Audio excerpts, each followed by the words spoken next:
If you recall, in the last movie you created a series of controllers for the spine.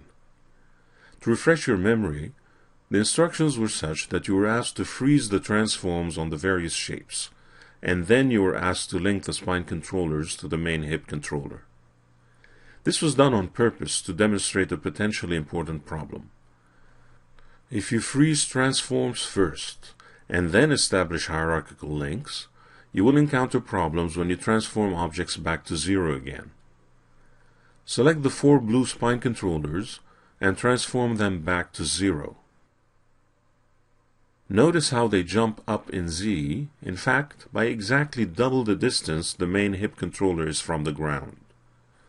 This happens because of how the hierarchical linkage was evaluated after the freeze transforms. Press Ctrl Z to undo the operation.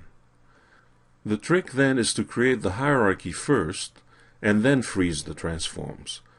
This way, when you transform back to 0, everything would work as expected. Unfortunately, you won't always remember to do that in the proper order. In some cases, as it is at this point, you can make the necessary corrections. This means that after ensuring the hierarchical links are in place, you can freeze the transforms one more time. This ensures freeze transforms is evaluated on an already established hierarchy. Unfortunately, if you've already added wiring and expressions to the system, freezing transforms again will void all that hard work. In that case, you may want to consider position constraints. Let's simulate the problem one more time. With the 4 blue spine controllers selected, click the Unlink button on the main toolbar. Freeze the transforms again, and then link the selection one more time to the main hip controller.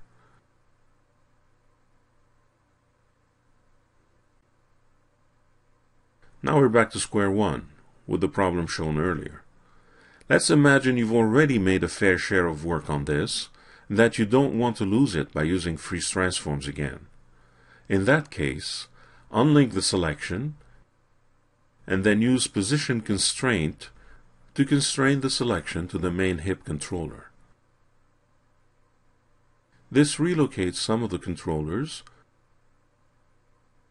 You just have to select them individually and adjust their offset status in the motion panel.